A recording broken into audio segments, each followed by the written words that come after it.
Hey, this is going to be a short tutorial of how to use Illustrator to make a wave design. It's really cool, really easy, uses simple programs in the software. And yeah, we're going to get started. This is a 1000 by 1000, nice little square to use, pretty typical. Starting off with a pen tool, make a wave or whatever you're trying to make to start. Good little one to start with is just something simple like that. Make sure they line up. And actually what I like to do is make sure that I can get rid of the fill so I can see it better. If I like it, something like that, pretty simple. Right now it's on no fill, so let's give it something to see it better. Make the stroke too.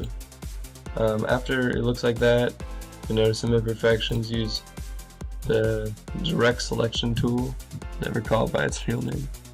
You can make it look a little better if you want.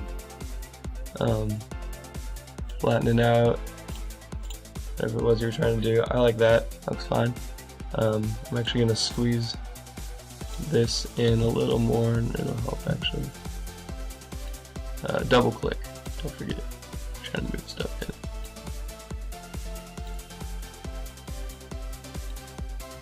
And then that's good. Move that back where you started with it. Yeah, there you go. That's a good start. And then we're gonna go ahead and copy and paste the exact same line we just made, and we're gonna put it back in right underneath the other one. And after that, we can just copy that, paste it underneath.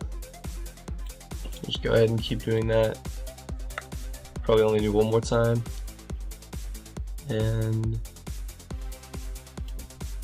there we go. Alright, so what I'm going to do now is I'm going to group these. So when I can click on them, I'm clicking on everything. That's going to make this whole thing one shape. Then I'm going to stretch that down like that so it's filling more. The next step is going to be the part that's going to give you the design you really want. For right now, I'm just going to make these white. It'll help later, but actually, hold that for a second. We're going to keep them black. And now we're going to go ahead and put the other lines in. These lines can be slanted. That'll actually probably help make your whole thing look a little cooler. I never go too straight. And really, you're just emphasizing the curvature as well as the shading that this will get. And there we go. Alright, so over here is going to be your high point. This is your lowest point. And then up here, once again, you have your high point again. So that's what we're going to try to do and recreate once we do our shading. The one thing that you don't want to forget right now is to give these lines no fill on the inside or on the lines themselves, because you really don't want to see them. A good next step is just put a box around everything. This box is just going to help with the filling in later. It doesn't matter if you can see it or not because it'll blend into the corners. Now go ahead and select everything like this and go up here to Object, Expand, which is going to help us, and then Object, you can go right here to Live Paint. Alright, next up, this is going to be this one big shape now. We're going to go over here to Live Paint. It's right here. Sometimes you have to hold down on what's underneath it. It's normally on Shape Builder, and Live Paint's underneath that. You go up here, let's do with blue first.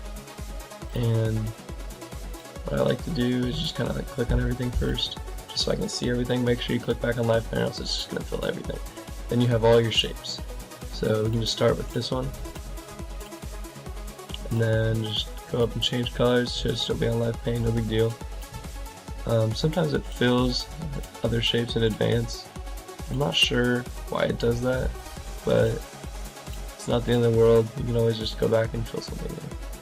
So remember, we're not going in complete order, or else the top would not be the lightest, which is what we want to recreate here. So 1 second.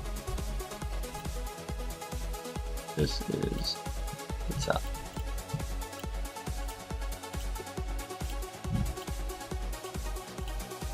Alright, and now since we can't see these lines, it should be able to give it the look of just fading one to the other, like that. And of course, this is not the only variation of this color scheme or anything you can do. This is not very difficult either. You can always mess around with other colors, either within what you've already made, or start over on something new. It's really cool if you can do the same dark to light within this. So we have green going now, but it's in the same I don't know, fade that we had before with the blue. And so what that'll do is it'll make all the lines that we already have and all the fading with that the blue did really pop once you have another color in there. You can also do that with black and white on the outsides. Right now what I'm making is really not trying to make any particular design, really just show you what you can get away with here. So let's see, we're gonna make that white, that's the lightest, that's the second lightest, and really no rules here, it's pretty free. So yeah, that's what you can get away with, and that's what it'll look like at the end. There's a lot of variations of this. I'll show you a few. Up here we have, let's see, let's go to this one. This is the first one with just green, slightly different curvature down at the end. I did variation of that in blue. That's blue and red. Did white on the outsides, so it kind of looks like a fruit roll up. I don't know. That's an extended version. That's not hard to make either. That's a good desktop wallpaper if you're into it. I would fix this right here in the center, but yeah, you can make all kinds of stuff, all kinds of variation. There we go. It's a rainbow. You can see once again the dark in the center, light on top, the fading in. It looks, in my opinion, really good, just like that. And yeah, we can go up here to ours, and I think it's a really cool design. Feel free to copy it. No trademark there, but yeah, hope you enjoyed.